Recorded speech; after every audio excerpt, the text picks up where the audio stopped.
Ama Merna. Ayan.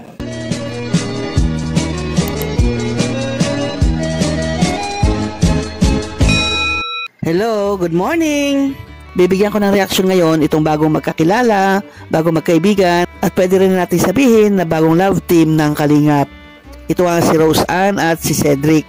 Naku mga Kalingap, kakaiba po ito ha, kasi napansin ko nga na itong si Rose Ann, napakadaldal pala nito, napakaingay o napakasaya, o sabihin natin napaka-agresibo. Kumbaga palabiro na lahat ng mga kanyang sinasabi ay talagang matutuwa ka dahil good vibes lahat ito. I-compare mo dito sa kay Cedric na si Cedric napakatahimik, mabibilang lang yung kanyang mga sinasabi, pero makikita mo nga na sa kanilang pag-uusap ni Rose Ann ay nadadala na rin si Cedric sa ingay o sa mga banat ni Rose Ann, sa pagiging masaya at pagiging good vibes ni Rose Ann, nadadala na rin itong si Cedric. Alam naman natin na ito si Cedric napaka mahiyain, mabibilang mo yung kanyang mga sinasambit o mga kwento. Pero pag nagkasama sila ni Rose Ann, nako, makita mo, sumasabay na rin siya sa kadaldalan ni Rose Ann. Bagay nga sila talagang magsama. 'Di ba? Ganyan naman talaga yung pinagsasama. Isang mabilis, isang mabagal. Isang malakas, isang mahina. Isang madaldal, isang tahimik. Ganyan kadalasan yung mga namamats o yung mga nagkakatuluyan, yung mga naging mag-asawa na ganyan, contradict sa isa't isa, kumbaga. Kaya kung nakikita o nagkakausap ito si Rose Ann at si Cedric, matutuwa ka sa kanilang mga usapan dahil si Rose Ann ang nagdadala ng kanilang mga pampagod vibes na mga kwentuhan. At alam po ba ninyo mga Kalingap na ito si Cedric, bagamat mahihain yan, pero meron din siya mga balak sa buhay. Lalo na nakilala niya si Rose Ann, niyaya ba naman na mag-date sila para getting to know each other daw. At ito si Rose Ann nga sa pagyaya ni Cedric ay pumayag. Nakakatuwa naman tong dalawang ito. Yung reaksyon ni Rose Ann, kung titingnan mo, bawat salita niya, tatawa siya. Parang ang dating ay lagi niyang binibiro si Cedric. Dahil na rin siguro sa si Cedric nga ay mahiyain, dinadala ni Rose Ann o tinuturuan ni Rose Ann kung paano maging madaldal si Cedric. Sa mga ilang linggo na nagkikita na sila o nagkakausap na sila, ay medyo napalagay na rin si Cedric sa usapan nilang dalawa ni Rose Ann. Kagaya po dito, panoorin po natin. Pero ano masabi mo kay Ced? Anong napansin mo? Kung may di-describe mo si Ced, anong klase siyang lalaki? Siyempre po, number 1 na din yung pogi. Tapos ay may respeto po sa May respeto. babae. Tapos, madali lang po siyang pakisamahan. Mabait Bas, grabe ko makatingin Kinikilig. Tapos, di naman kita tinatakot. Ganda naman yung pag-describe ko sa'yo. Tapos, ngayon po, dati po baga introvert, tapos ngayon, nagiging madaldal na rin po siya. Nakatulong ka sa kanya? Opo, siguro, di ba? Parang hindi. Ikaw, Ced, nakatulong ba si Rose Ann ba sa'yo sa pagiging mahihain mo, tahimik? Siyempre kuya, malaki din yung tulong niya sa nakatulong. Saka makwela siyang kasama. Si Ced ba may naitulong naman ba sa'yo? Opo. Marami na din po, kasi marunong din siyang mag-advise sa Galing. About school, no? Saka yung regalo niya, di ko na-expect yun. Kaya nga. Nag-effort talaga siya. Di ko yun sinabihan, di ko sa kanya pinaalala. Wala akong masabi.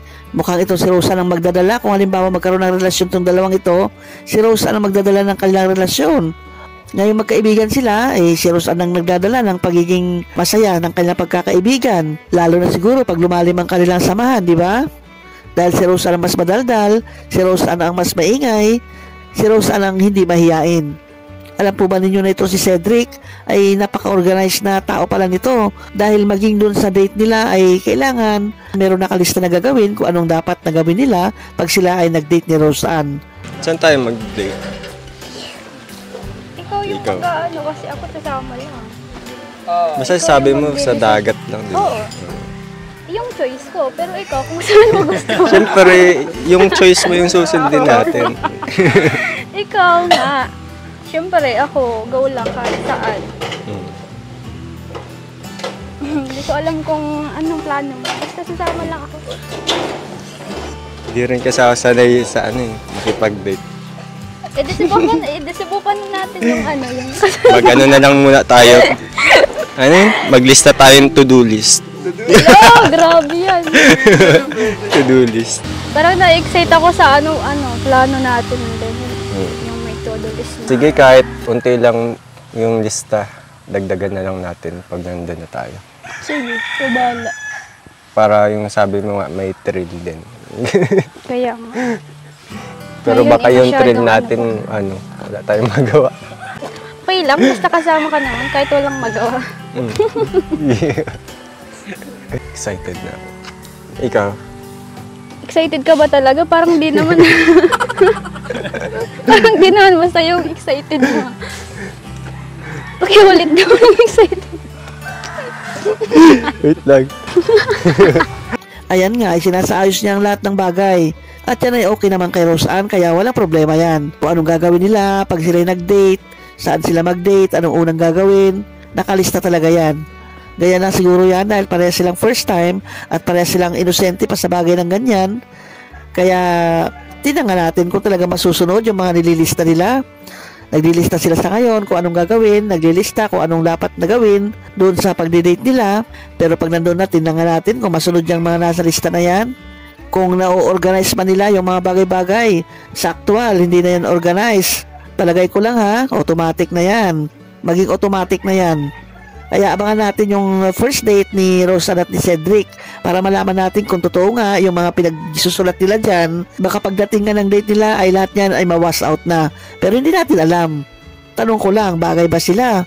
Oo naman. Bagay naman talaga sila kasi nabanggit ko nga kanina na yan talagang pinagpa-partner. Isang mabagal, isang mabilis, isang madaldal, isang tahimik, yung ganon. Yung contradict sa isa't isa sa kailang pag-uugali. Kaya silang dalaway bagay dahil kung si Cedric ay mahihain, nandiyan naman si Roseanne.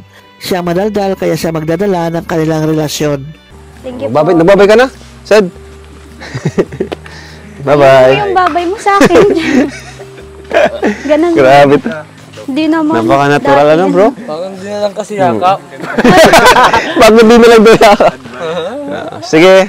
Salamat po. Ingat po kayo. Bye-bye. Hello? Grabe. Tinuturuan na naman kasi ni Arjun ay.